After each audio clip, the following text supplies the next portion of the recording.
This is Eric Campbell. You can find me at ericcampbell.com. This is Brian Walker with Image Armor Pretreatment and Inks. Johnny Shell with SGIA. Scott Fresner with T-Biz Network International. And you're listening to Two Regular Guys Podcast, hosted by Terry Combs and Aaron Montgomery. If you're not listening, you're missing out.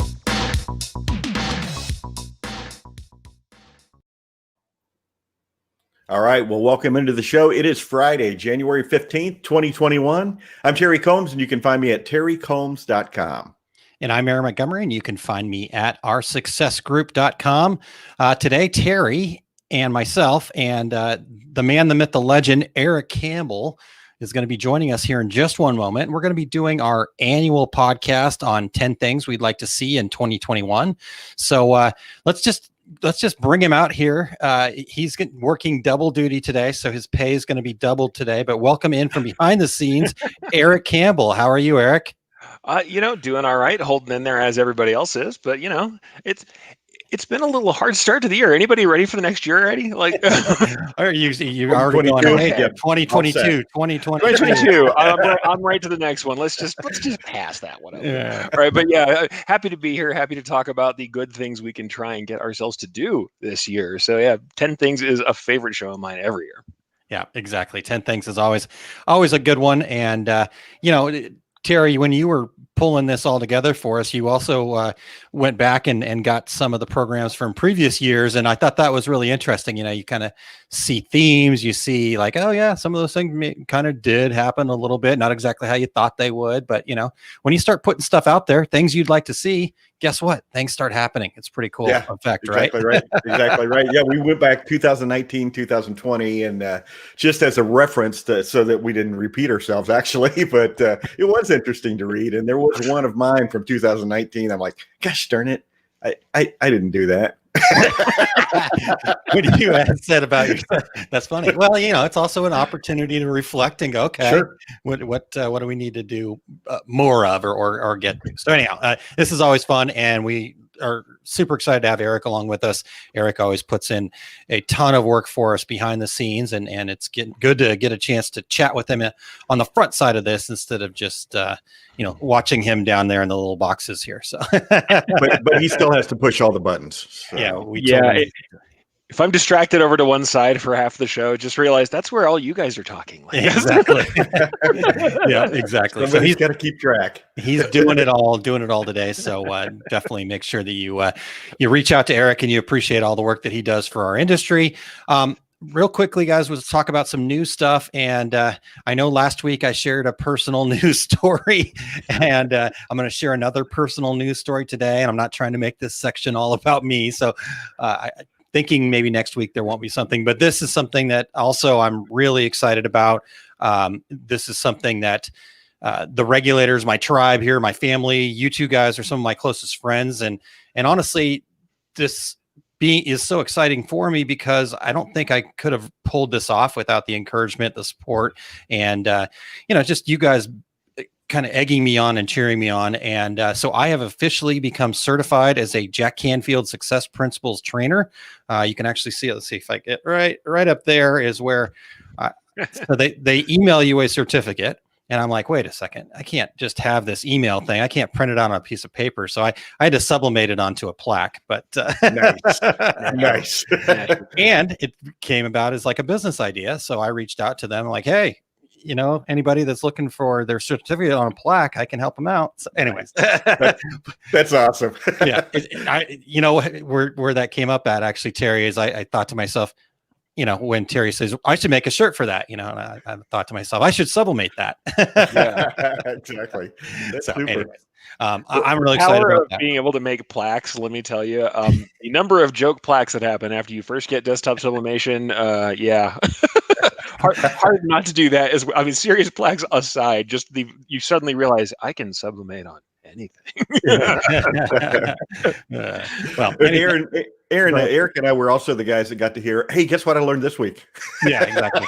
You guys had to put up with all of the testing it out, the guinea pig work and whatnot. Put up nothing. What I also want to say, since we're congratulating Aaron today, everybody congratulate Aaron in the comments, but also, like, if you haven't seen all the Small Business Saturdays stuff, the large series he did about the success principles, it was really great. I tuned into a lot of it. I would love to say I did all my homework. I didn't, because I'm not as good as a lot of the people over there, but I will say it was an actually just fantastic series, and you should go check that out too. So it's really awesome to see Aaron get to do this, and congratulations, man. Thank you. Appreciate that. Actually, I was really fortunate to last Saturday get a chance to review all of it with Christine.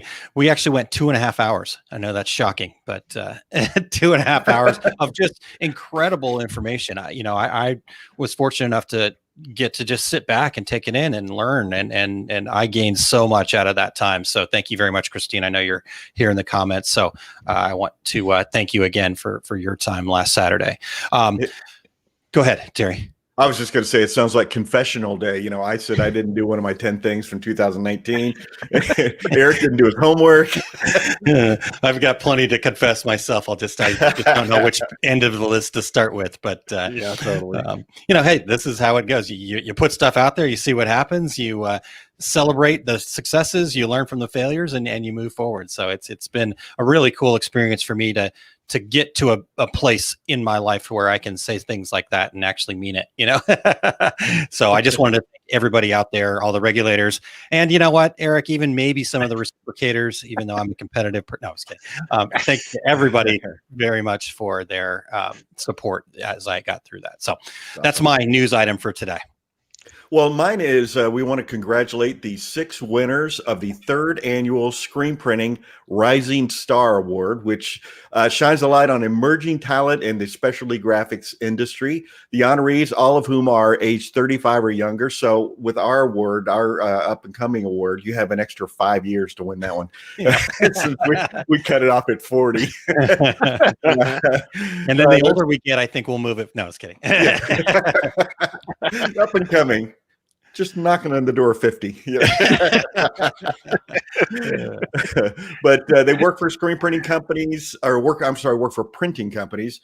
They were chosen on the basis of their professional accomplishments, fresh thinking, contributions toward industry advancement, commitment to excellence, and impact on their organizations.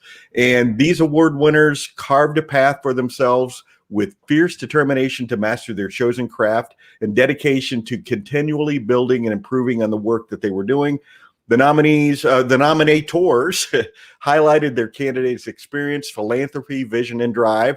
The chosen winners, selected by the Screen Printing Magazine editorial staff, have become proven leaders, share an enthusiasm for the world of print, and possess an eagerness to push the boundaries beyond the status quo. And the winners are Joshua Bunton, president of SLI Custom Signs in Toledo, Ohio; Veronica Anderson, the owner of V. Anderson Designs in Oklahoma City; Scott Kelly, screen print department manager at Codis Designs in Cincinnati; David Kent, vice president of Signet Marketing in Winchester, Virginia; Robert Mensa, creative director at Brand EMP in Accra, West Africa; and Eric Solomon, owner of Night Owls, which is in Houston, Texas. So be sure to go over to Screen Printing Magazine, where you can see the winners. And they're going to have a Zoom chat with them on January 28th. If anybody'd like to go there and have a chat with them, and we have a link where you can go and see bios for all of those folks. Yeah. That Zoom chat on the 28th, I actually posted about it on our Facebook page over there at facebook.com/2regularguys. If you want to click on that link and sign up to go join and celebrate with them and hear all about what up and comers do these days, Yeah. And Aaron, I apologize. I deleted that line because I thought that was them saying they posted it on their website. Or on their Facebook That's page. all good. That's all good. You're looking, going, what happened to that? I know I typed that in there. Hey, I'm just like Ron Burgundy. If it's not on the screen, I just don't. I read what's on the screen. I was kidding. Well, for anybody who doesn't know, we have our show notes, Google Notes, so any of us can go in and make any changes at any time. So, like now, just delete the whole show. Exactly right. Usually, when we're talking about what we have coming up, while we're talking, Eric is typing his, and then there's a big cursor over the word, so you can't quite tell what it is. Totally true. Yeah, totally true. Then we will also. I'm going to go ahead and inside baseball. We're confessional today, right? You can also see that in the chat there. Sometimes instead of using the private chat, we'll be in the Google Doc telling each other, did we skip that question? Did that happen? So you just see little typing going back and forth while we're trying to figure out where we are. Or so, she's so much ahead to the third question. Yeah. We're already answering that. Yeah. Comment. Speaking of comments and whatnot, let's get to a couple of them from the regulators that are checking in, and we had everybody checking in saying good morning. I flew right over that, but again, appreciate everybody tuning in, saying good morning. Christine mentions that I produce my own show, so I'm familiar with comment distraction. So, the same here. Crazy part is at this point, I'm not producing this show any longer, and I still am familiar with comment distraction. So there's my confession. I have the comments over far to the right, so I can't see them just for that reason. So smart. Yeah. And then I can't remember exactly what the heck I was talking about, but Todd said right there with you, we need to come up with a name for that. Oh yeah, no doubt. He also, because earlier or later on, he says, "Make a plaque for that.com will be the next adventure." We're like, yeah, I can make a plaque for that. Yeah, there's your name right there. There you go. And and then Cindy says maybe you can print it on a mask. That seems like a pretty good idea. I don't know if that's a little too much though to wear your certification around on your face all the time. I don't know. I'm not. That will shut up a little bit of the YouTube hate, where you have the people who are kind of constantly in the comments asking about your credentials. That's one way to handle that, I guess. Yeah, There's a mask. Right? Totally. Right in front, right? All right. So again, appreciate everybody checking in and jumping in on the comments already. But Terry, this is. Now, I'm a little curious about the dad joke here. It feels like we're right on the edge of a dad joke, but anyhow, I won't give away too much. Terry, can you share with us a possible dad joke? Well, when I ran across this dad joke, I thought, well, this sounds like one 1,000 conversations we've all had where it starts with one time in a bar. Exactly. As opposed to one time eating a salad. Exactly. And I guess this is a dad joke for you've got older kids that are of legal drinking age. So this would be a dad joke for you. Anyhow, sorry. Okay, I'm with you now. Okay, but let's say this happened 20 years ago. All right, here's my dad joke. Did I tell you about the time I met a ventriloquist at a bar and she told me I was attractive? I did not. You did not tell me about that time. No, not at all. I told you all these stories. I wasn't sure if it was her or the beer talking. Get it? Ventriloquist in a bar. Yeah. Okay. Yep. I get it. I get it.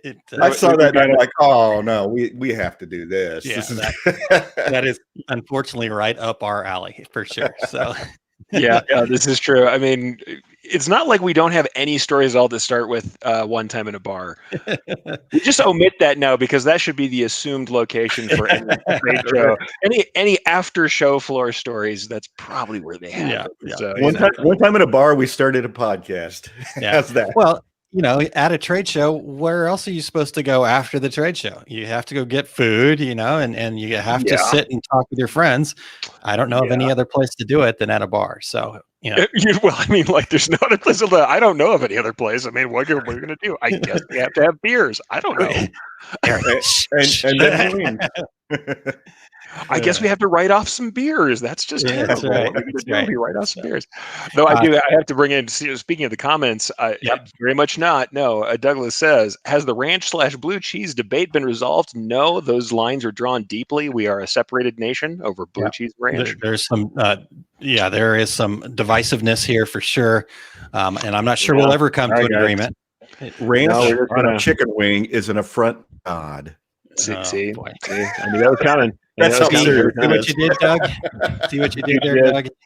We were all happy and together in that, and now you had to bring that in. Yeah. Good to see you, Doug. Yeah, good to see you, Doug, for sure. And Terry, I'm glad. I was just going to ask you if you remember Doug. And Oh, absolutely. It's been years since we got to hang out with Doug at the Atlantic City show. Not part of our industry. He's actually in the log home industry. A really good friend of mine, amazing guy. It was kind of a mentor to me when I was younger, and I appreciate everything that Doug's done for me over the years. And but Doug would actually meet us in Atlantic City because he's from a place in New Jersey. It's not too far away. And he'd come hang out. And we had a lot of fun. Yep, we did. So let's just cut it right there. I have to bring this in because then Allie Banholzer says, "Oh, really? I have one from FedEx involving the three of you." And I said, first, I'm going to say, please don't share. There's no need to share any of these bar stories in the comments. Yeah. Number two, everyone we know who's in the comments right now, you all have a story from a bar that we were in. And we have one for you. So just a warning. Yeah. We all have stories about the bar after the trade show. We don't all have to talk about them. For sure. And Kim says, shocker, one time at a bar, in a bar. Yeah. Total shocker. Completely aghast. It sounds like she knows us, Terry. I don't know. I don't understand. Again, before she starts throwing stones, I have several one time at a bar stories about her too. So. Yeah. Let's just call it truce. And absolutely, I agree. What happens at ThreadX stays at ThreadX. Yes, Allie. Yes, what happens after the trade show stays after the trade show. Aside from all the incredible information we're sharing here on the Two Regular Guys podcast. Yeah, the good stuff. All right. The good stuff comes here. All right, Terry, let's keep moving. All right. Before we dive in, we want to thank everyone for checking out the Two Regular Guys podcast. We are always looking for new guests, and if anyone would like to be on the show, or you know somebody that might have a good story to tell, go to calendly.com/2, the number 2, Regular Guys, and share your show ideas. We have a few openings this spring, not a lot, but we would love to see you on the show. If you are listening to the podcast version, we would appreciate you sharing with your friends so they can become regulators too. Plus, we would love and appreciate you giving us a review. It's really important to us to have reviews on all these podcast locations. So Apple Podcasts, Spotify, iHeartRadio, Stitcher, and now on Amazon Podcasts. So go in there and tell them how much you love the show. Yeah. If you're watching us live right now, please join in with your comments and questions. Reach out to your industry friends so they can join us too. Outstanding. All right. Well, let's hear a word from my company, Our Success Group. Todd and I brought this company together just over a year ago, and I want to tell you about our services here real quick. Hey, everyone. This is Aaron Montgomery. Yes, I'm the same guy you've been seeing over on Two Regular Guys. But today I wanted to share with you my business training company called Our Success Group that I'm part of with Todd Downing. We actually have 3 levels that allow us to provide resources that empower over 1,000 businesses to achieve their idea of success. Let's check them out real quick. So the first program we have is called the Success Tracker. The Success Tracker is a resource that helps people set and achieve 12-month goals. People who invest the $25 into the Success Tracker program will get specific goal-setting processes, encouragement, and support, as well as some fun swag along the way. It's a great introduction to the OSG community. The second program we have is our Success Group membership program. The OSG membership is for businesses who are ready to work towards achieving their idea of success. The membership includes a minimum of 24 live training sessions annually on proven success strategies. And you also get access to all of the past recorded training as well. And we also have a private member support group that you can participate in. The third program is the Masters of Success program. The Masters of Success is the inner circle of OSG. Businesses who are serious about putting their success in their own hands are investing in this program to get all of the great training and support from the membership, but they're also utilizing the Mastermind resource. The Mastermind resource gets you 6 quarterly Zoom calls that are led by myself and the OSG team. Masters of Success members pull each other up to success and achieve a level of accountability in their businesses that they have never had. Check out all of these programs at oursuccessgroup.com. All right. Well, thank you guys for allowing me to share that. We're really loving what's going on over there at our success group, and would love to have more regulators become part of the membership program or wherever it fits for them. We just want to help people to achieve their idea of success. So thank you guys. Shall we jump into what we're here to talk about? So Terry, Eric, how do you guys want to tackle last year? Should we just read those off real quick, or what? Yeah. Okay. Let's do that. You want to read our own? Let's do that. Well, you know what? Let's do the for even more fun. I'm going to read yours. You read mine. How about that? Okay, perfect. All right, Eric, you just get to listen in. All right. So Terry said, "I'd like to see DTG polyester printing worked out, or admit that DTG printing is best suited to 100% cotton or high cotton content blends." So, how do you feel about that one? Hey, I talked to somebody this week who's printing DTG and printing on 100% poly. I don't personally, and like a lot of us who are listening to this show, I'm kind of a perfectionist. I don't like the quality of the print. Yeah. And I definitely don't like the washability. So, it's one of those situations where use the technology where it fits best. It fits best 100% cotton, high cotton content blends. Tri-blends print beautifully. As someone said to me, how about those water bottle shirts? You know, the water bottle shirts? I'm like, you mean the All-Made apparel shirts? yeah, that. Those print beautifully as well. Nice. There you go. Okay. Well, hey, you know what? That means that All-Made's marketing's working, because that's what they're trying to, the message they're trying to spread. So I like that. All right. The next one that Terry had was, I'd like to see more training, more discussions, more tips and tricks on dealing with employees. I'm going to say I didn't see a lot more, but some more than in the past. More than the past. I like that.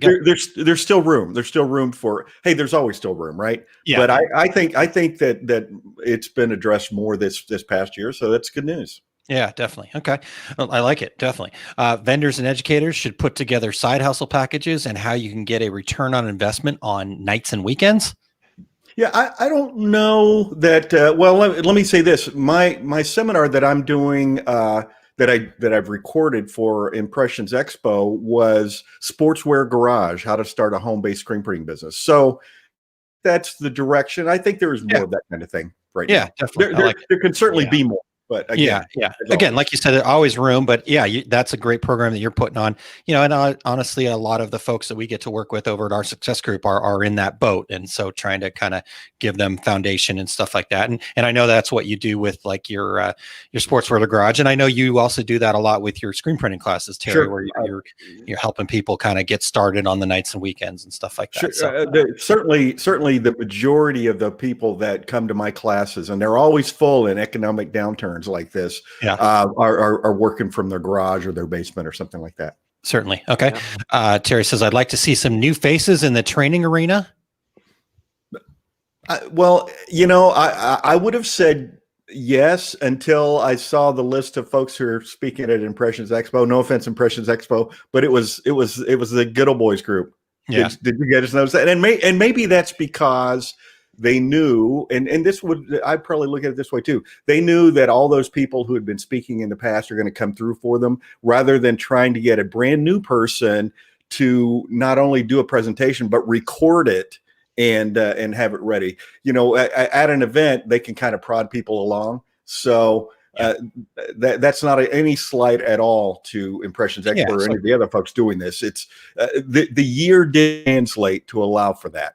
Yeah. And I believe that you're exactly right, Terry. I believe that there was definitely heading in the right direction on a lot of that stuff. I know there are some other people that I'm seeing a little bit more of and things like that.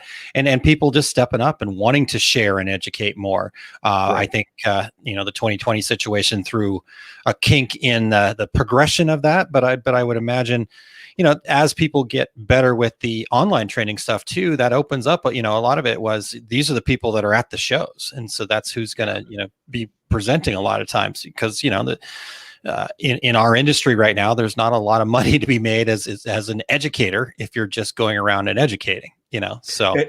And one of my 10 things is going to kind of relate to this a little bit. So. Okay. All right. Good. In fact, speaking of new speakers, we actually, Allie Banholzer just signed her contract to present 2 classes for DAX. So nice. Awesome. Yeah. definitely see some new face. And again, all of the shows are doing some good things to try to change, update, keep that moving forward. And also, you've got some speakers that, for example, I had a conversation with Jay Bassell, and he mentioned that, he kind of stepped away from that for just a little bit because he wanted to open up some slots for new people to come in and things like that. So, all right. I'll say on my part too, I find that I'm speaking about different topics than usual. And so that's the other thing. I found that they're tapping more into my e-commerce because of what's going on right now, because I have an e-commerce background. Everybody who knows or has followed me for any time, I've done e-commerce at the same time I was doing embroidery all the entire time. So it's like I'm doing more of that. And just like you said on your earlier stuff, the side hustle stuff, that's one of the classes that got picked up for me, is how to increase that side hustle and make it professional. And that's definitely something that is a new vision for what we're doing. So even though they've got some of the older faces, definitely pushing us toward more topical, more current topics that are germane to what's going on now. For sure. And so you've got so Tawny asked, will you be in Minnesota? She was asking Allison. We'll talk more about this at the end of the show, guys. I'll kind of give a more rundown, but the DAX classes are going to be online because of the fact that still not able to get that many people shoved together in one room, kind of thing. So they will still have live workshops there, but Scott and Margie are very heavy into making sure that the education is the best they can bring, and so they've decided to kind of move their education seminar sessions online, which is great, because while I certainly love and believe that the face-to-face interaction I don't want to get too far ahead here, so I'm going to stop right there. All right. Because I know there's some things to talk about. I just realized. And Dave Harding says, I'm speaking at DAX this year as well. I give you credit for giving me a push to do that. Great, Dave. Yeah. I've always loved having you on the podcast, and I knew you had something to share. So I'm glad that that was able to work out. So all right. I'm actually at my seminar podium right now. Yeah, exactly. Yeah, right. I've got my pulpit right over here for later. And yeah, I'll put it right next to my soapbox that I'm going to. Yeah, there you go. Okay, good. I'm behind my pulpit while Eric's on his soapbox. Perfect. So Terry, last one. I will get more of my training opportunities online this year. And then 2020 happened, right? Yeah, exactly. But I will say this. I have done lots of training online this year, just not for terrycombs.com, but for Equipment Zone. We shifted gears immediately into doing 1 or 2 webinars every week. We're getting ready to do our second DTG Academy, which is a 3-hour event. We have lots of folks that are going to be on there as guest speakers, and so I have been doing lots of online training. And to be honest, 2020 was not a bad year for Equipment Zone, because we were already in that track. We were already doing webinars and things like that, so it was a super easy transition to just do more of them. So we didn't have the struggles that I think some companies that didn't have that online presence might have had. So yeah. Okay. Are you ready? Well, let me catch one comment real quick. Cindy says, I went to Calney, but it wants to know if I want to be a guest. And she does not want to be a guest, but I want to suggest a guest. It's one y'all have had on before. So Cindy, if you want to do that, just shoot us a message. You can tell us right here in the comments, or like I said, shoot us a message. info@tworegularguys.com is a good email for us. Look at this guy. He's on top of it. You didn't know I was going to do this. It's like a duck. Up here, all calm. Down here, all chicken feet. All crazy. And then real quick, one more thing about the training opportunities online this year, Terry. Thing I'm excited and was happy to see, though, is that you're finally getting comfortable on camera too. It's really nice to see you come around. That's only 9 years. It's like pulling teeth with this guy. We weren't on camera, right? So, yeah. So I was looking. It's been like 3 years since we started doing this online as a live video instead of just a podcast. So that's I've always been shy about standing up and talking in front of people. I know that's that was one of the things that I knew when I met Terry that I was really gonna have to work on him to get him out there. And, oh wait, no, it was the opposite of that. These people have other seminars, man. Cut it off. They've got places to be. All right. Well, so what did I say last year? All right, Aaron. Your first one was, I would like to see some more innovation on the sublimation printing side. Did we see any of that? Yeah, I think we saw some of that. We see the Epson F170 out there. So that's an interesting step. I've heard rumors, and I've even asked Terry to try to get the inside track, but he's being a good company guy. But so I heard rumors about an F270, which will kind of, because I think they've got their 24-inch, the F570, and again, I'm not an Epson like selling them or anything like that. I just, it's a purpose-built printer. And I just wanted there to be more, I cringe when people are converting printers, and I know it works. And Todd Downing and I go back and forth on this all the time as a friendly kind of back and forth. But I mean, if they can make those printers affordable and yet still be a purpose-built printer with sublimation ink in it, there's just a huge market out there. And I hate seeing the people that go into these converted printers and don't realize that it's not just plug and play, drop and go like a purpose-built printer would be. So I get saving the money, I get the ink costs, I get all that. And that's fine. That just comes with the flip side of that is if your colors aren't right or your print heads clog up and you have to replace the printer every year, there's challenges that you got to overcome. And so what I hate seeing is people come in, they try one of these things, it doesn't work, they get frustrated, they say, sublimation is terrible, and they leave. That's so. Yeah, exactly. So. Yeah. All right. What's next? Okay, I would like to see a software program / service for sublimation to manage jobs, build stores, and more. Specific to sublimation, I guess. I haven't seen anything on that yet. So I guess I need to put that out to the world with a little more gusto. And I think there are some tools out there that people have made work. Eric and I have talked ad nauseum. Eric spent some time with Deco, and I tried to make Deco work for that. And again, Deco has its great properties and things that really work, but it's made around people who are doing embroidery, who are doing screen print. That's what it's based on, right? I'm not speaking out of turn here, Eric, right? And so there are some different challenges in sublimation that just are difficult to overcome. And so I was hoping that there would be a system like a Deco Network, an Inksoft, or whatever, that actually was focused on sublimation, not as a secondary to the screen print or embroidery or other thing. But again, I get it. I know where the market is. I know that companies like Deco and Inksoft and stuff like that, who their core customers are. I just think that we're getting to a critical mass here with sublimation printers, that there are enough people out there that can be the core customer base for somebody. Let me tell you from experience, having worked behind the scenes, a lot of it is all about partnerships with the people who provide blanks, and that stuff is super hard.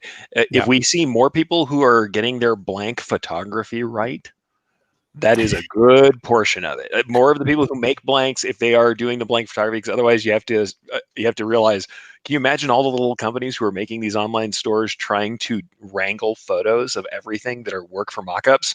Yeah. It's an immense amount of work. Yep. So yeah, it's a total difficulty. And I'll say, even as an embroiderer, you kind of look at these software programs, and some of them are more toward embroidery, some are more toward screen. And if you're a multi-decoration house, the place where I came from was absolutely multi-decoration, screen print heavy, with a complete 50-50 screen print embroidery with this other side of sub and vinyl cutting and signage. Yeah. That is a really hard thing to do with e-commerce. Yeah. Yeah. Well, and that's a company giving you the ease of use, a supplier making it easy for you to use their product. Yeah, totally. So. Good. I like all that. And I think there's plenty of opportunities out there, though. If you go, I can think of a company that's on Etsy called Styled Product Mockups, and they've got mockups for all sorts of, especially all the major. So why wouldn't a software company reach out to them and say, hey, how can we partner up or something like that? So anyways, Terry, why don't you keep going, and I won't talk about the rest of them because we're at 8:36 and we'll have to wrap the show. Yeah, I know, right? Hurry through the rest. Before we do that, though, again, me in the way one more time. Cindy says, so I'll just say it here, Sue Brown with OML Embroidery University, who we've had on before. Cindy, do this for us. Can you send that link to Sue and ask her to pick a date? That's normally at calendly.com/2regularguys. If if you can send that to Sue, I'll try to remember to reach out to her as well. But it's always helpful if one of the regulators reaches out to these folks, and then she can pick a date that works for her, and we can go from there. But I will make a note as well to reach out to Sue. All right, cool. So Terry, what else did I say last year? I always felt like there was a big opportunity for an equipment supplier or vendor to have a franchise type program where it's a business in the box. Okay. I think I may have just copied you then, basically, right? The side hustle package. Maybe. Correct. I think the actual notation said, I'm going to echo what Terry just said. Yeah, right. I may have been a little out of it last year at this time. So, all right. What was next? Next is I'd like to see the efforts, I'd like to see the efforts of SGIA and the convergence of the paper world with our paper world with our world bear some fruit. What have the advantages been so far, and what should we be working towards in 2020 and beyond? So basically, where SGIA became Printing United. Yeah. And apparently I was so far out of it because were they Printing United at that point and I was still putting SGIA? I think, well, yeah, I think Printing United was happening, but I think SGIA was still SGIA, as I recall. Okay. So they had not become, they gobbled up and become Printing United. So, nice. But yet to be seen, I think. Yep, exactly. And obviously lots of challenges for them with all of these changes. So yeah, big time. These things don't have to happen overnight, Right. Okay. The last thing is I want to expand on Decorators Community and what I'm doing with our successgroup.com and complete my Success Principles training course and incorporate those success principles into the training. Aaron, how did that work out? Let's go roll the tape back about 10 minutes. Yeah, exactly. I'm going to go with that one right there. I feel real good about that. All right. Well, let's get into this year, Terry. What the heck do you want to see in 2021? Okay. First, I don't know how a big trade show is going to happen this year. I'm very doubtful. But attendees are hesitant to travel. Vendors are hesitant to put their employees in that position. And everybody is wondering if anybody is going to show up, or is 2021 a write-off? I'm hearing responses all over the board from vendors, from attendees. So I thought if there's, there's some things that you just need to do in person. We all need to have the opportunity to get out there and kick the tires, So mine is I'd like to see maybe some regional concepts like DAX, where we can still get out and kick the tires without putting everybody into danger. And I also wanted to comment that with these virtual events going on, DAX, among all the ones that I've seen, hit it out of the park. Scott really figured out how to do it right by having those 10, 15-minute segments and just jump around as if he were walking a trade show. What was it? 3 hours, guys? And it was totally engaging, I thought. Yeah. So, yeah. But 3 hours. And like I said, totally engaging. I mean, the thing that, what was so incredible about it was that Scott was producing the whole thing, commentating the whole thing, working through all the issues, the whole thing. I mean, he did the whole thing. And so I think, Scott was kind of the key to that, though. I mean, I was like, I knew that he, had the background in radio and had that experience and, enjoys that side of being in front of the microphone and all that fun stuff. But the fact that he was able to, do what they did there, I thought that was really incredible. So I agree with Terry. But about this whole thing too, Terry, I agree that having those regional concepts is a fantastic idea where you can still get people together, get them together in smaller groups. So there's not as much, opportunity for spread or danger and all that kind of fun stuff. But the other side of that too, Terry, that I think people sometimes miss is that, because then you're looking at more shows and travel and different places. I mean, I think what makes the DAX shows work so much as a regional show is that they're priced in such a way that it still works, and I know it's hard for the trade show companies to change their plan and footprint and bring the cost down and all that other stuff. But I just think that if you are going to have a show that's a regional show, that you got to price it accordingly to make it work for the vendors. 100% agree with that. Yep. And what I just have to once again say, because we got all these comments in, and I'm just going to kind of flash through them all. Sure. Everybody's saying like, the DAX virtual show is terrific, got me fired up. From Wendy, Christine Scott's an amazing show. She's like, I'll never complain about producing my little show again after what he did. Todd, with all his guests, can't believe it stayed on schedule. What I'm going to say is like, wow, that DAX live show really benefited from someone who treated it like a show. Yeah. And I know that sounds strange to say that, but you need to treat it like an event, like a show. I think we're trying to just kind of shuttle everything online and just dump it there. And I think there is something to a combination of that kind of synchronous right now show environment that he put up, and then the ability to see stuff later. It's like synchronous and asynchronous kind of stuff going on at the same time. So right there live, and then ability to come back later, not just kind of pasting everything into a big bin and hoping somebody watches it. And I think that hosting is a big thing. So all of you guys who started podcasting this last year and had a chance at making it work, or all of us folks who've been hosting and producing for some time, hey, we might want to lend some some notes to the folks who are doing this stuff, because hosting's where it's at. Yeah.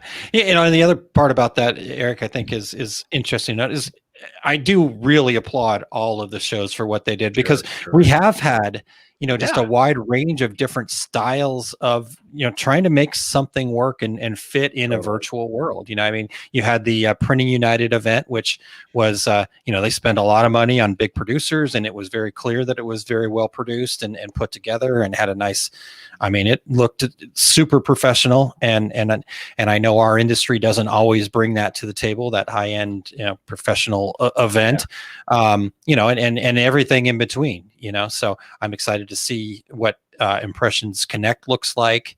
I know all the breakaway sessions that NBM's been doing have been very well received, with, and again, kind of a hybrid approach to different things. So, it'll be, Wendy makes a good comment here. The nice thing, and maybe technology has not caught up, it would be nice to have a breakout session with vendors. Yeah, I think that's the last portion of this that hasn't caught up. I feel like the education is there. It's the education and the interaction is pretty good. It's close. I mean, you can't touch and feel things, and that's always hard, especially with what we do. Yeah. But definitely that's the next step, is trying to figure out how to transition from the lecture style to the interaction, to the one-on-one, to the breakouts. That's going to be hard. Yeah. The thing is that I'll tell you this, that the technology is there. It's just hard to get your arms around, and it's incredibly expensive. So, but there's a couple different things that I've seen out there through some of the stuff we do with StreamYard here that seem pretty interesting. So more to come there. All right. Definitely. Very good. All right. You're up. All right. 15 minutes, we can get through this. We're at number 2. So we bonus timing, or are we breaking this into 2 parts? No, anyhow. All right. You guys think on that while I give mine here as quickly as I can here. All right. So we've talked about it before in shows, with things being more and more personalized. Even to the point that I recall an episode, I don't know if you guys recall this, but we had an episode with Johnny Shell a while back, where this is quite a while back, and we talked about the possibility of completely personalized fashion, and not just in the sense of the decoration, but like an entire item that's Aaron sized, Aaron styled, so instead of that shirt being an XL or a large, no, it's definitely an XL, maybe a 2XL. No comment. COVID weight, right? So I think that's what, to me, has always been a really super interesting concept. And I think 2020 has pushed most of the people that are quote unquote, I avoid buying things from the internet, kind of the holdouts that, I'm not going to have an online store. Those types of folks. I get it. Everybody's got their market and the way they do business, but 2020, there was no other way to do business. So we've got everybody online now, right? So I'd like to see a continued innovation and more user-friendly services that allow for personalization on people's web stores. And again, probably going back to my whole comments about the sublimation friendly, but just that opportunity for somebody to go to somebody's web store and interact with them like they would in a face-to-face, but they're interacting with the website there. So, again, I know there's tools out there that have, ways that you can do things, like I mentioned a couple of them already, the Inksofts, the Decos and stuff like that. But at the end of the day, you kind of end up with this blank canvas, and then you're kind of asking your customer the person that's buying the end product to become the designer in a lot of senses. Yeah. And maybe I just haven't seen it yet, but what I'd really like to see is some more opportunities to kind of template your designs, and then just have people to be able to drop in a picture or, change the text. And I know you can, I mean, my wife's weheart.biz site, you go there and you want to buy this and you want to put your own initials on it. You just put that into the field and you get the thing with your own initials, and it's personalized. It's great. But the mock-up that you're seeing is whatever the mock-up is that was made. So I'd love to see that service where, okay, you've got your template, I've got my design there. The customer wants to change their initials, change the name. This is Terry's blanket or Eric's blanket or whatever. And it shows up right there, and they see what that finished product's going to look like in a as close a facsimile as they can, and they get excited about it and they buy it. So that's the thing I'm looking for, that kind of thing. And I believe there are a few things out there, kind of. Yeah, Deco has a way to do that almost entirely, but at the same time, I think there's room for it to grow for sure. Yeah. I guess the other part is, though, just to make it more user friendly and a service that because I feel like I'm decent at this stuff. I guess I wouldn't say I'm completely tech savvy, but I've spent enough time dealing with it, and I just haven't been able to figure out a way for myself to do that. Now, I do know that there are some other companies out there kind of working on some things, and we'll see what kind of comes with that. Now, I'm hopeful that it's in the right hand to take it to the masses. So I don't know about that, but hey, at the end of the day, I want somebody to be able to go to one of the regulators' websites, say, I want this shirt with my name on it, be able to see it, get excited about it, push buy, and depending on if the shipping companies ever pull their heads out of their butts, it shows up in 5 to 7 days. That kind of stuff. So so in fact, Ashley says I would love for my customers to see how their name monogram would look with their selected option for embroidery. So like I said, once again, Deco Network is the one that I know has a lot of that. I know Inksoft has their embroidery stuff. The problem is that even with that, all of them, and this is no slight necessarily, all of them tend to be locked in a software garden. You kind of have to be one kind of software, one kind of another software, or only has the fonts that are built in. There's a lot of stuff out there, but we're just not all the way there. We're not all the way there, and I think that's also kind of the universality of software formats and platforms. We can talk about that endlessly, but you're right, Aaron. Like, it's there, it's not all the way there.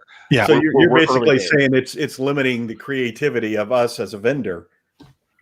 A bit, yeah. I would say that it's like, because also when we talk about purpose, and I have this in my later stuff, I won't go really far about it. But when we talk about the purpose of your store and why is your store there, or why would we choose your store and somebody else's store? Well, if we're limited to the same 15 fonts for everybody across one product like that, that's hard to differentiate. So there's some stuff that can be worked on that, and I also may have missed some things in the last year not working there, but last couple of years.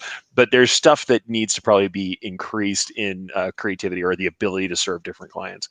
So it's like I said, I think we're at 30% of what we probably need to be right now. It's not bad, it works, but it takes a lot more hands-on work than you probably want to. And honestly, some customers just don't want to be designers, and they need more help. Yeah. So Nan says shipping is great with UPS still. I wouldn't disagree with that. I've had pretty good success with UPS. So yeah. I just feel like every time that somebody screws up shipping now, the response is always, "Oh, it's COVID." It's not that we screwed up. It's COVID. It's always COVID. I mean, I get it. It is a challenge, but at the same time, this is what you're getting paid to do. So, either you got to get it happen. It's tough not to get frustrated. And that in normal years, it's tough not to get frustrated. Let alone now where we're kind of stuck with it. So Dean says, I feel like we're always reinventing the wheel with some of these softwares and websites. So that's interesting. Here's what I'm going to do. I'm going to do one thing to defend all the people making software out there. Imagine trying to make one product, one tool that works for every type of decoration and every segment and niche that we work in. Yeah. And I think that's the problem though, Eric, is people do need to get down and, we're going to be the embroidery software. We're going to be the sublimation software. We're going to be the screen print software. To a degree. Yeah. Either that or modularize stuff in such a way that makes sense for it. And I'll also say, hey guys, if you want this crazy one-off software that works just for the thing you want to do, you probably can't pay $25 a month to get what everybody else has. Yeah. Just going to put it out there, because I have had to do this. Sometimes you have to pay for custom development when you want custom stuff. It sucks, but that is one of those things that you have to think about. Yeah. Otherwise, you're going to bodge it together. You're going to put it together from the tools you got. It is really hard to get both. So yeah, tough for everybody, but I do still think there's room to grow for that segment big time. Yeah. I think it's an opportunity for sure. And I think if somebody were to, like I said, just go all in and say, you know what, we're just going to focus our software on being the best we can for this group. I don't have to be everything to everybody, and then go from there. So. Yeah, totally. It's that's a difficult one. Yep. All right. Well, what's yours, Eric? Okay, here's mine for the three that we're going to get to. All right. Mine would be, and I'm actually seeing this happening more and more often, but I would like to see more people adopting design thinking. This is decorators. I want you to adopt more design thinking for apparel decoration and promotions. Design thinking is where we're attempting to understand the user. We're challenging our assumptions. We're redefining problems that the users are having. And we're trying to identify strategies to help them. And this is something I've said for years, admittedly. It's be a consultant, not a commodity. When we look at what the actual thing is that our direct customers want to achieve, or what they want out of their customers, their viewers of our product, we can deliver answers and solutions that aren't just, you want an image on a shirt. Okay, I gotcha. Now, there's always going to be the person who's kind of black box, doesn't want to hear about it, doesn't want other stuff. They want an image on a shirt. That's what they want. Great. But there's a ton of people who they come to you and say, I want this many shirts and this and this. But what they're actually saying to you is, I'm starting this business and my delivery people are running around and I want people to take us seriously. That's what they actually need. They don't necessarily need one product. So instead of like using the product and working from the product back, I'd love for us to work from the problem down to the product and develop strategies. I think more and more people are doing it. It also goes into like doing retail styled stuff, but it's in general just saying, okay, we have all these tools. Instead of focusing on the end result first, I'd love to focus a little on the problem and get ourselves into this idea that we're trying to do that stuff. We're the idea that we're going to think about problems and be problem solvers before we're just decorators, because it means that that our creativity comes into it, even if we're not talking about that in the artistic sense. It's like, what can we do to actually solve their problems? So I'm seeing more of it. I definitely see more people getting into that space, but I would like to see, even down to smaller businesses, even down to your everyday print shop, people thinking, we're in promotions. We're into helping people be visible. We're into helping people solve a problem. Yeah, and I think that would be awesome. Yeah. Yeah. I think that's a great point, Eric, that we can all do that more. We do get, we were talking about this, I can't remember where exactly, but I was talking about this with some other folks, and it was just kind of like, okay, we all sit here and talk about the tools and the things that we're doing, and we get excited because we get to do something cool every day, and we're making something, and this printer number and this model, and I use this press, but at the end of the day, our customers could give a crap about any of that, and they shouldn't, because if they did, they would figure it out and do it themselves, kind of thing, right? So I think that if you can, like you said, make yourself the consultant, not a commodity, in that focus on what problems you're solving for your customers. And no matter how big or small, that the reason that they're coming to you to buy something from you is that you're solving a problem. We say problem when we think, problem. They just needed shirts. Well, they had a problem. They needed shirts. That was their problem. And you'll say we're fulfilling a wish. Here's the last word on that from me, at least. It's the way we always talk about sales. When someone says, I want a family reunion shirt that I'm going to send to everybody because we couldn't have a real family reunion, we're all going to show up on Zoom. Do they want a shirt? Or do they want to elicit a feeling in their family of connectedness and togetherness? It doesn't have to be a shirt. It doesn't even have to be specifically the kind of stuff they came in to talk to you about if it doesn't work for them. Let's say we decided we want to do non-sized items because people might have gained COVID weight. They don't want to talk about their sizes. It doesn't matter. They want the feeling that it's going to elicit. They want the results that it's going to deliver. With businesses, all the time, it's like what they want are impressions. So it might be if they want people to see their logo and get top of mind awareness. That's not always done. And also, this is where we swallow our pride. I love embroidery very much. I will push embroidery on top of everything constantly because I want to make more freaking embroidery. But the truth of the matter is sometimes I have to go, you know what? The answer is sublimation today. The answer is a patch today. The answer is screen printing today. And we have to be not only okay with that, but figure out how to do that when it makes sense for what we're doing. Anyway. I can hear Jay Bassell saying, but what's your theme? Family reunion, but what's your theme? So it's the same kind of thing. Yeah. Totally. And then I can hear Terry Combs saying, 52 niche markets and in 52 minutes. Yeah.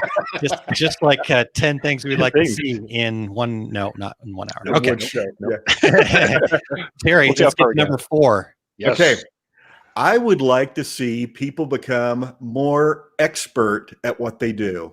And by that, I mean, when you go online and you see the question people are asking, what they're basically saying is, okay, I bought my equipment. Now tell me exactly what to do. And I think the internet's become a crutch for people. Yeah. Sometimes you need to go out and try things. You need to experiment before you go running for your next instructions from the internet.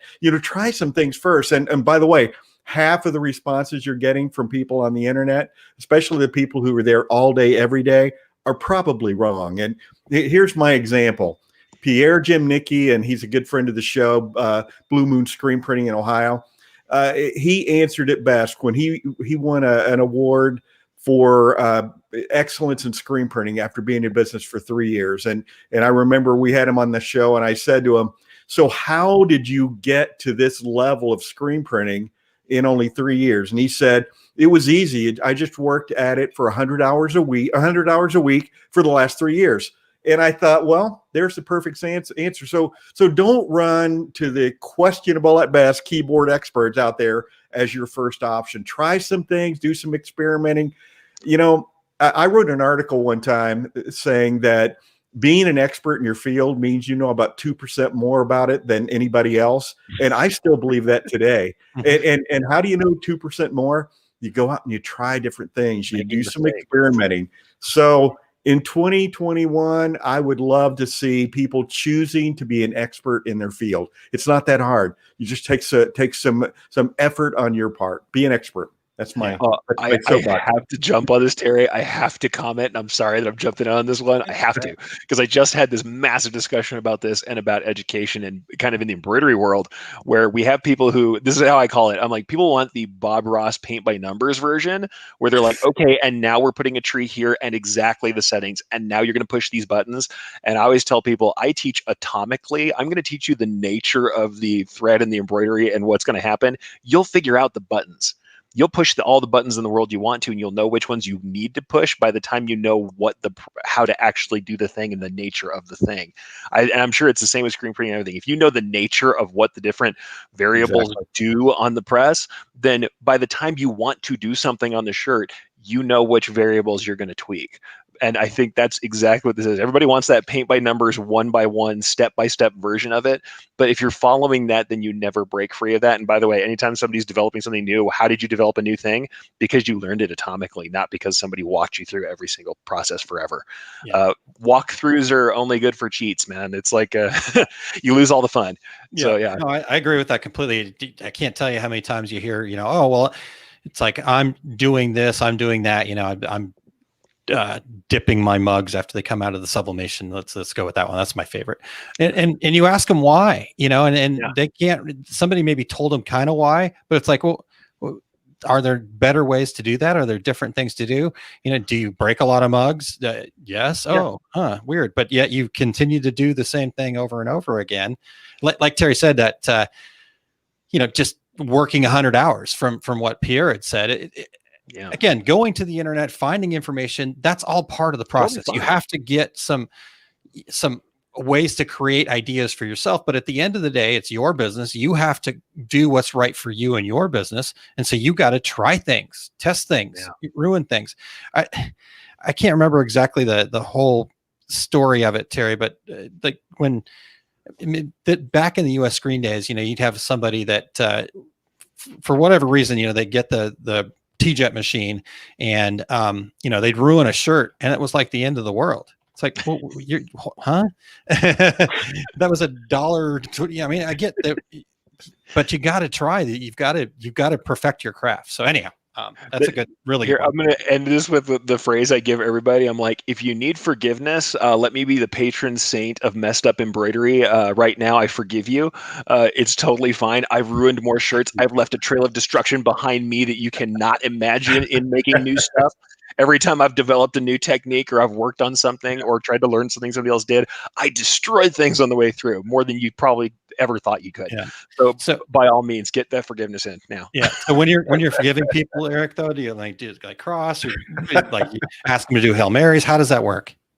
It's science, man. I can't share It's everything here. I will say I raise a cup. You're saying I'm not going to tell you how to put that happy, or I'm not going to tell you where to put that happy little tree, but I'm going to tell you how to do it. And for me, it's more like, let me show you how brushes work. That way, when you figure out what you want to do, you already know which brush to grab. That's what I'm talking about. I love guys. Bob Ross. I miss that guy. Bob Ross is awesome. Nothing wrong with Bob Ross, because here's the thing. I know. Thing with copying and doing the stuff step by step, absolutely the first thing you should do is to copy and do stuff step by step to break the seal, to get yourself in. Your very first experience should be like that. Walkthroughs are great for that. After that, when you're trying to be an expert and you want to do more, you're gonna have to reach beyond the walkthrough. Yeah, that is just the only way. Plus, people have taught me things, or I've corrected. I had to correct one of my classes this year because I learned new techniques from beating my head against something that I saw somebody else doing. So everybody does it. Nice. Everybody does it. And speaking of the Bob Ross thing, though, there's a documentary out there that I saw not too long ago about Bob Ross and him getting into where he was going and all that other stuff. And the interesting part is, at the end of the day, he wasn't trying to get you to copy exactly what he was doing. He wanted to bring the joy of painting to the world. That was his only thing. I'm going to retract Bob Ross out of that. The only thing about this, people want you to do that as a format. They want to watch every step that you do. Yeah. But the real thing is like the paint by numbers. Yeah. If you give everybody literally the image, literally everything they do, it's great to get you started, but there's always going to be a point beyond that. Like, I'm going to give you every setting you need. I'm going to tell you exactly where to put things. There's a point beyond that I think is what Terry said. That extra 2%. That extra 2% is going, okay, that makes sense to me. Now let's see what happens if I turn this dial. Now let's see what happens if I take that and try something that nobody told me how to do, or a type of image, or if I reverse them. I do, there's always that next step, and I think that's that 2%. That's the people who go above. Yeah. As educators, we're going to teach you to fish. We're not going to give you the fish. Exactly. That's 100%. That's what it is. Nice. All right. No, totally. So we are in bonus time, and that was number 4. Should we keep going? You guys, how do we want to do this here? I mean, I will tell you this. My half-hour Small Business Saturdays last week was 2.5 hours. So. We could always have it. You want to hit number 5, and then we close her down and see if let's do that.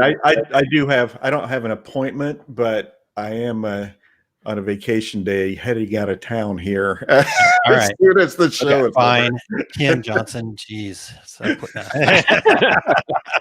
hit your number 5, man. All right, let's get to number 5, and then we'll figure out a way to maybe we'll do a bonus show. What do you guys think about that? Yeah, absolutely. Okay. All right. So number 5, I'd like to see something from all of the regulators. I love what Terry just shared about with that, what we all just talked about, this kind of concept of taking 100% responsibility for our businesses and the education that we get. So what I'd like to ask is to kind of see a mindset shift. Excuse me. That was not a mindset shift start to occur here. So the thing I would like to see is for all of us to start acting like we are the big global industry that we are. I know that the initial cost of entry to get into our industry is really low, and that's a great thing. We get to welcome so many new people all the time. But beyond that, the people that are starting out, they're starting out in that small spot, but our industry as a whole is nearly $25 billion industry. All right. Here's the exact data actually from Statistica. It said in 2017, the total decorated apparel market was valued at approximately 24.2 billion US dollars and was forecasted to reach a value of over $50 billion by 2024. So that's a big industry, that's so we need to work towards, I'd like to ask that we work towards dropping no one in my market will pay what I need to charge to make a profit, or I'm just a small town this, and I just have to go cheap on everything. I mean, I'm not saying that you have to go buy all the latest equipment, put yourself in massive amounts of debt and all that other stuff. I want you to be a smart business person, but I want you to change that mindset into an investment mindset, that mentality, and realizing that, there is plenty of opportunity out there for me. No matter where I'm at physically right now, this global market, and we can touch and reach the global market with all the tools available to every single one of us right now today. And so let's act like we're part of a $50 billion a year industry, and realize that, what, if this is my business, if this is what I'm going to do, I might not want to buy the cheapest thing I can find on Amazon. I might want to do a little more research. Might want to put some time into it. I might want to go out and tell people that I'm worth the price that I'm charging, because you are doing cool, amazing things. So that's my number 5 here. Aaron, my first thought, and you hit on this when you said going from 24 billion, which is a huge number, to 50 billion. My very first thought was, what a huge opportunity for everybody out there that's already in the industry, and of course the people coming into the industry. But opportunity is enormous. It's not like one of those industries where, hey, men's hats, from the 50s. No matter what we do, people are not wearing hats. So there's tremendous. I agree, Terry. There is tremendous opportunity, and I think the reason why I'm so passionate about this need to have this mindset shift is that until we stop acting like, we can't charge what we want, until we stop acting like, we're just always going to be right here, that nothing's going to change. It's this concept of, everybody says, I'll believe it when I see it. Well, actually, the way it works is the other way around. You will see it once you believe it, once you start acting that way. So. Oh yeah. I mean, honestly, part of it is you have to put it out there. I always say, show the work you want to do. That's another thing too, is that when we're being mean, what we say is that our customers don't always have a lot of vision, and they sometimes don't. There's tons of times where it took someone to put the thing in front of everyone before they knew they wanted it. Yeah. There are lots of times in industries in history where that happens, and I think that can be now. You need to be out there. Once again, that's that design thinking. You look for a problem and you solve it. Let me add to that too. And sometimes when I do my screen printing classes, I also have to throw in a pep talk, because there's always somebody who says, well, I'm just working out of my garage. And I always have to say, as long as you do good work, as long as you deliver it on time, you're doing something that has value. Do not assume it has less value because you produced it in your garage, because somebody that's got 50 screen printing presses, and 40 of them are automatics, they're doing exactly the same thing you are, just on a larger scale. So feel like what you have to sell has value and charge accordingly. Yeah. In fact, go ahead, Eric. Barrier to entry is always that you do the base level of quality everybody's doing. After that, you have all sorts of opportunities to make yourself stand out. And honestly, set the 2 shirts on a shelf, and the random person who is not in our industry who looks at them, who knows what thing is going to catch their eye and make them choose. That's what we have to start getting our head around. But the thing is, it's not going to be whether or not you're in a garage. It's not going to be if you're in your 3rd bedroom. It's not going to be if you're in a giant warehouse. Very rarely, because what people care about is what's sitting in front of them and what it's going to do for them, not where it came from. Yeah, definitely. So Allie Banholzer said, OMG, I just had a customer pay $100 a piece for tackle tool sweatshirts due to the detail and low order quantity. Never thought they would pay that. So there you go. Yep. These stories. There's going to be people who don't. There are going to be people who don't. Of course, there's the bargain bin shoppers. They're not your high clients. You shouldn't be bending over backwards for bargain bin shoppers. They'll go somewhere else as soon as the prices change. Yeah. These folks, that's who you start serving. Yeah. I mean, look at it this way. I think Allie's great because we've got a real live person that we know in our industry that is able to get that for the work that she's doing. But I always also love to go back to, okay, you go find if you're looking for a white t-shirt, a kind of a low neck t-shirt for ladies to wear, and you go to Walmart, you can get it for $5. Mm-hmm. Well, there's a place out there that you can also pay for, basically, if you look at it, I can't tell a huge difference in the shirt, and it's $280. And that $280 shirt, it is sold out. Yeah. So that's to me, it's like, okay, well, it just depends on who you're serving, what their perceived value is, because I doubt there's a whole lot of difference in the actual cost to make either of those shirts from either place, So, well, I do know this: when we actually are all at a trade show again, at $100 a sweatshirt, I know who's buying the first round. Yeah, all right, I like it. One more comment here. Dean says, "Hey, I just bought a DTG at 60. It was the last thing I was planning on getting into. Awesome. I feel that. I'm not 60, but there's a DTG I can see right over here." So, all right. All right. Well, that was 5 of the 10 things we'd like to see. So we'll get together and figure out a time to maybe do a little bonus episode here. I don't know what your guys' schedule are, but we'll make it happen as soon as possible here.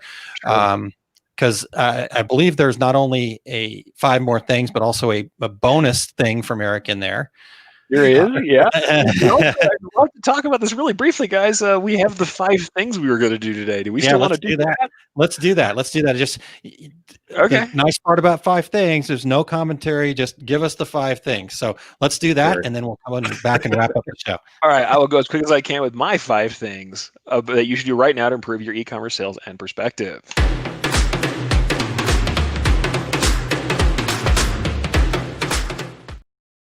All right, back with It's 5 Things from me. And this is 5 simple things you should do right now to improve your e-commerce sales and your perspective. Number 1, run in an order entirely through your system. Yes, including paying for it. Yes, including something hitting your card. You need to know what an order looks like through all phases in your e-commerce store so that you can serve and train. Number 2, look at your site on multiple browsers and on mobile. Chrome, Edge, Firefox, and devices. If you don't have a Mac or an Android or an iPhone or whatever, make a friend who does and have them check out your site and make sure that it makes sense and works correctly. 3, ask a friend. Have someone reliable, preferably outside of the industry, run through this order, including the whole process, give them a coupon code, and actually get them something so they can see everything you do, including fulfillment, and find out what they think about it. Number 4, you are a customer. Remember your best online customer experience. Write down what strikes you from your favorite store. What can you do to be more like them? Write that list down and keep it in mind. And number 5, think more about utility and purpose. Why should a customer choose your website over others? And why should they choose to use your website rather than call you up and ask for an order? Why does your site exist? Why is it the best option for people? And also, here's a little side plug. We're all doing a lot of classes on this sort of stuff. Check out Impressions Connect and DAX, and you're going to see more about this year. So I know a lot of us are doing about e-commerce and business. So check that out too to see more of that information. And that was my 5 things for e-commerce. Excellent. Well, thank you, Eric. Great 5 things, and looking forward to continuing the conversation on that. Like you said, either education and whatnot. So, Terry, what do you have coming up here? Oh, Terry, you're muted.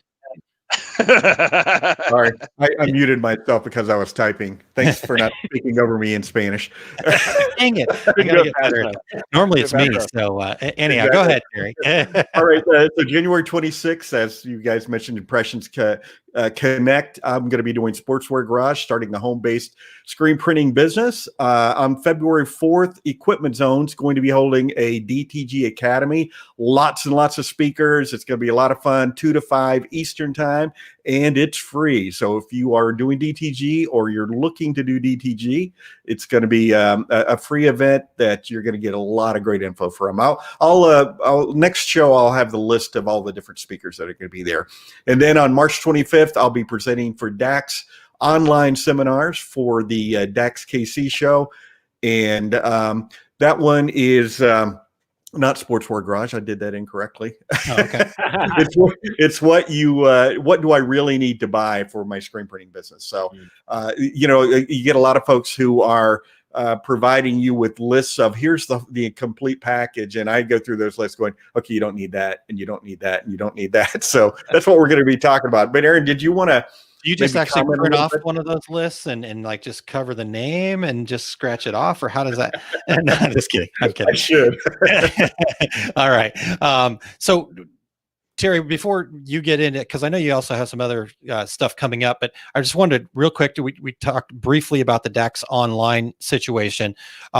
So yeah, this upcoming year in 2021, just like we did in 2020, the Decorators community, powered by two regular guys, we're going to be hosting and producing a full suite of their online seminars that would normally be at the show. But again, because of the fact they want to keep everybody safe, they can't pack that many people into these little small rooms and feel like they're keeping everybody safe.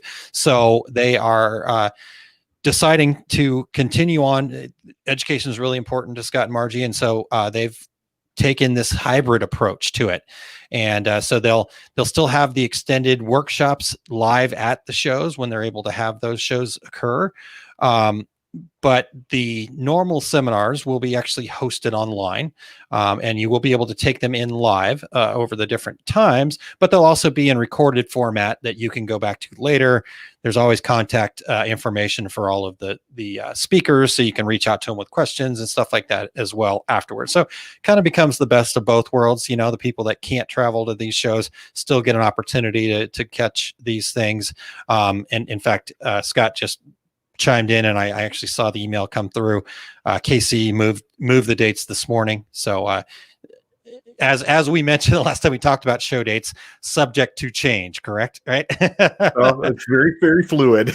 Yeah, very fluid. And we appreciate all the work all of the folks at shows are doing to keep up with that fluidity. But anyways, so that's what's happening. The other thing I love about this online opportunity is you do get an opportunity for new speakers that typically haven't been at a DAX show or something like that. A couple people that came to mind were Bruce from Pentavo, Vic Autry from My Personalized. We mentioned Ali Banholzer is going to be doing a couple there. We've got Dave from DCA, I believe, mentioned that he was there. You know, so you get some new people, some new fresh perspectives, which I love.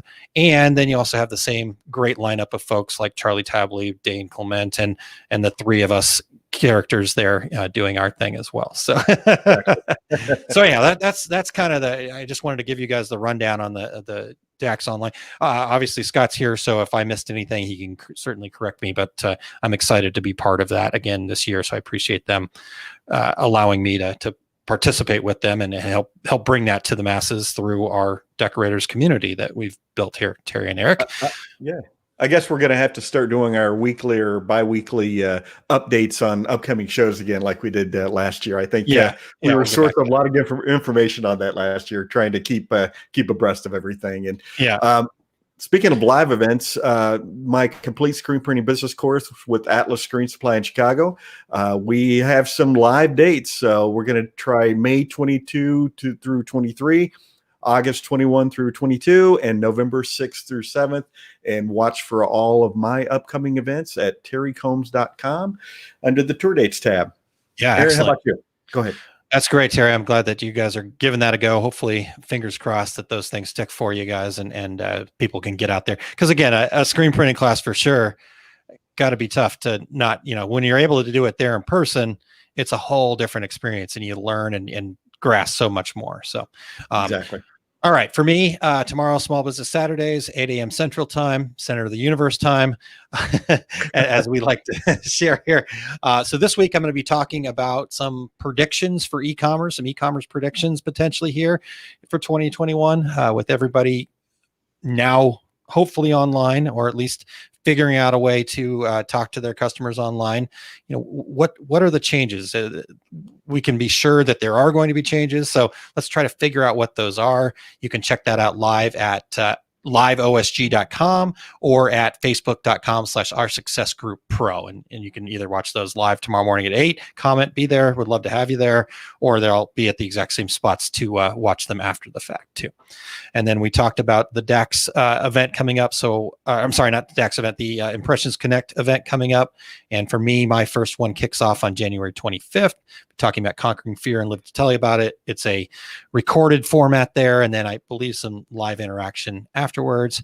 But then on April 5th, I'll be presenting a similar topic there for DAX, titled the same thing, Conquering Fear and Living to Tell About It. This is a seminar that I love doing. It perfectly in the wheelhouse of my success principles training, and in fact, pull a lot from that stuff. And again, something that I've had to overcome throughout my career. I was joking with Terry that, it was finally nice to get him in front of camera and talking to people. And actually that was the opposite. Terry has always been a fantastic speaker, and I was terrible. And I had a lot of work to do, and I was scared to death of it. And so I want to share some of the things that I've used, but then learned along the way here to bring that to you. And then the live to tell about it part is the, okay, cool. We've overcome the fear, but how do we make that even so we did the thing. Now let's thrive because of the thing that we did. So anyhow, that's what that's all about. April 5th, April 7th, finding your niche for more success. And again, over there at daxshow.com. So that's what I've got going on. Eric, what about you? Well, as per the usual, I am definitely, guys, you go to Impressions Connect, you go to daxshow.com, you'll find the stuff. I am on those sessions as well, talking a lot about e-commerce, by the way, this time, as well as digitizing what we're doing. So Impressions Connect has some 3D foam stuff in e-commerce. We're having e-commerce with Dax. Really interesting new kind of slates of material. So check me out there, certainly. But today, 2:30 Mountain Time, the actual time. That's 3:30 center of the universe. Yeah, 2:30 Mountain Time. Right here in the Rocky Mountains, where everything's more important. You're going to get the take up today. And today it is habits that are holding back your digitizing. We're going to talk about the things that people do and get into that hold their digitizing back, hold back their productivity, hold back their creativity, and also what we can kind of do with the urges that have us do these bad habits that will actually be useful for us long term. And you'll be able to catch me if you're here on Facebook, which a lot of people are, then here you go to bit.ly/FB with E, and that's going to get you my Facebook page where you can go ahead and see the latest episode, or you can go to youtube.com/Eric Campbell or bit.ly/YT with E. When you find me anywhere, you will find me streaming today at 2:30, and love to have your live comments, join the rest of the reciprocators, and get in on that embroidery education. And the next thing, I'm just going to kind of hint, we've talked about my existing webinar that is still up there for everybody, and we are still able to get to that. bit.ly/EricDD gives you demystifying next level digitizing. It's still out there if you want to check it out. A lot of people still commenting and loving on that. But this year we're going to have some new stuff. So, keep bothering about it, people, because we got a lot going on right now. There's a lot of recordings happening, so it's hard to get this stuff fit in. But I have had lots of requests for more online education this year. And so for Decorators Community, we're going to do it again. So we're going to definitely have some more stuff coming up this year, maybe some different formats, but more online education soon. So you'll be hearing about that at the end of this show and on my show in the coming weeks. Excellent. Well, we've already kind of talked about a framework, Eric. So you've kind of got me on the path towards moving forward and checking it off of my task list. So that's on you. Now you're going to have me bugging the hell out of you. So ask Terry. I need that. Better to keep your mouth shut. Yeah. Oh, no, not at all. I have to say, if you could pay, you couldn't pay for the service you get from Aaron when he wants you to do something, because it is absolutely as motivational as you can expect. So yeah, I need and be cautious when you talk to him, because he will ask you. yeah. No matter what you're talking about. Shoot, I didn't do that thing. I'm not going to talk to Aaron today. Darn it. So I know we were talking about the show, but what about? I am annoying like that. I feel it, right? That's called motivation, and some of us really, really need that. I pretty much need a ticking clock behind me at all times to make me keep doing stuff. So yeah, don't feel bad, especially how it is now, where we get into the whatever day this is in pandemic land. Especially for those of us who work, as Terry says, is we can choose to work as many of the 100 hours a week we need to. That's whenever we want to work those, we can. Yeah.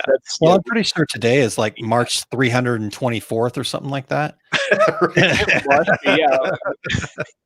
I think we're in 2022. This time it's personal. I don't know. It's, we're definitely in the sequel already. Yeah, Timeline.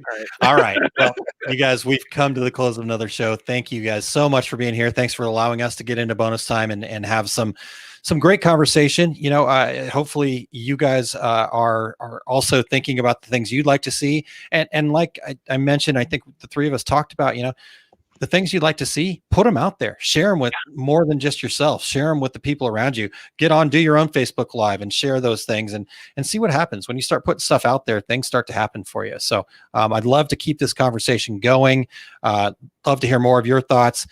If you guys want to use the hashtag 5 things, Eric's 5 things was fantastic today. I'd love to keep that conversation going. So use the hashtag 5 things out there. We'll try to keep an eye on that and comment, post, whatever, get onto our Facebook page. So thank you guys for being here. Thanks all the regulators for all of the support and being here throughout. And let's keep 2021 going in a great direction here. And that's the number 5 things. Okay. All right. I'm so used to doing it too.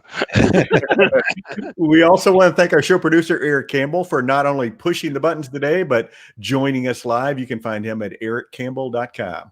And next week, guys, we'll be welcoming back to the show Matt Granados from Life Pulse.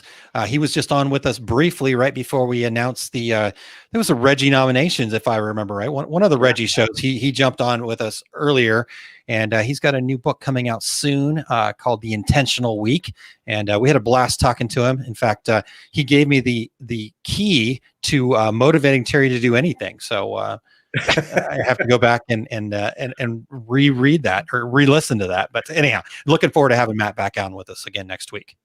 All right. Until then, I'm Terry Combs. They are Eric Campbell and Aaron Montgomery. And we are the 2 regular guys. Here we go. We're out. Awesome. Thank you for listening to 2 Regular Guys. Check out our website at 2regularguys.com. That's the number 2, regularguys.com. You can also interact with us over at our Facebook page, facebook.com/2regularguys, or send us a tweet, twitter.com/2regularguys. And we have a YouTube page. You can find all that from our website, 2regularguys.com. Thanks for tuning in, and we look forward to spending some time with you again next week.